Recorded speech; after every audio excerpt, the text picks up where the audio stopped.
সম্মানিত দর্শক মণ্ডলী, আমরা আপনাদের সামনে একটি ভিডিও দেখাচ্ছি। চাঁদপুর অবনৈতিক প্রাথমিক বিদ্যালয়ে, সে বিদ্যালয় 1942 সালে প্রতিষ্ঠিত হয়েছিল রাজঘাটের চাঁদপুর বাজারে। সেখানে বিভিন্ন প্লাকার্ড নিয়ে ছোট ছোট শিশুরা তারা যাচ্ছে, সেই চিত্র আপনাদের সঙ্গে দেখাচ্ছি। দেখুন, সেই তারা মিছিল করছে এখানে।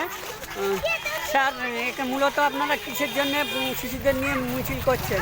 এটা হচ্ছে সারা গ্রামে যাতে রোগ জীবাণু না হয়, মশা ঠান্ডার থেকে যারা রেহাই পায়, আচ্ছা, তাদের জন্যে এটা আমরা বার করলাম যে ভবিষ্যতে তারা যেন ভালো থাকে, সচেতনতা থাকে।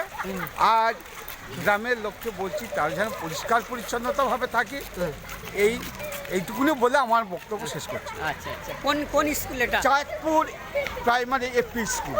আচ্ছা আচ্ছা, দেখুন সেই প্লাকার্ডগুলো আছে, দেখুন সেই চিত্র। ম্যাম, আপনারা এই উদ্দেশ্যটা কি? এটা আমাদের এখন স্টুডেন্টস উইক চলছে, সেই জন্য এটা আমাদের এক একদিন এক একটা প্রোগ্রাম আছে, সেই প্রোগ্রামগুলো করতে হবে। তো আজকে এটা মানে পরিবেশ সচেতনতার জন্য আমাদের এই আজকে র্যালি। হ্যাঁ, মূলত কি সচেতনতা দিতে চাইছে? সমস্ত কিছুই ধরুন, সমস্ত কিছু, অসুখ বিসুখ, পরিষ্কার পরিচ্ছন্নতা, সচেতনতা, সব কিছুর ওপরেই এটা হবে।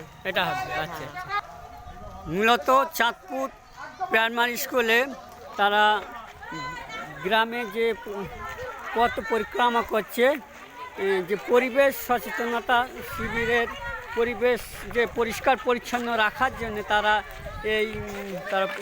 পথসভা পথ পরিক্রমা করছে স্কুলে। হ্যাঁ,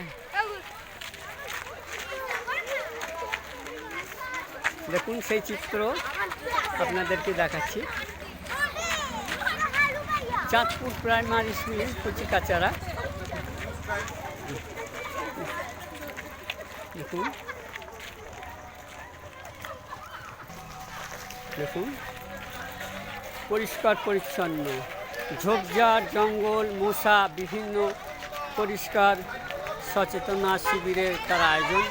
স্কুলের ম্যাম, শিক্ষক শিক্ষিকারা আছে, সেই দৃশ্য মূলত দেখাচ্ছি। দেখুন দেখুন সেই ছোট ছোট শিশুরা পরিষ্কার পরিচ্ছন্নতার উপরে তারা পথ পরিক্রমা করছে। বিদ্যাধরপুর অর্থাৎ চাঁদপুর পাড়ার তারা পথ পরিক্রমা করছে, সেই চিত্র আপনাদের সামনে আনছি। দেখুন পাড়ায় পাড়া তারা পথ পরিক্রমা করছে। যে মশা, যে জল জমে থাকে, জঙ্গল, বিভিন্ন ড্রেনের পরিষ্কার। তোমরা কিসের জন্য মিছিল করছো? যে পরিষ্কারের জন্যে, ড্রেন এসে পরিষ্কারের জন্য মিছিল করছো কি তোমরা? তোমার নাম কি? নাম বলো, নাম বলো। আচ্ছা আচ্ছা, ছোট ছোট শিশুদের পরিবেশ, পাড়া প্রতিবেশীকে সচেতন করার জন্য তারা মিছিল করছে। দেখুন সেই চিত্র আপনাদেরকে দেখাচ্ছি।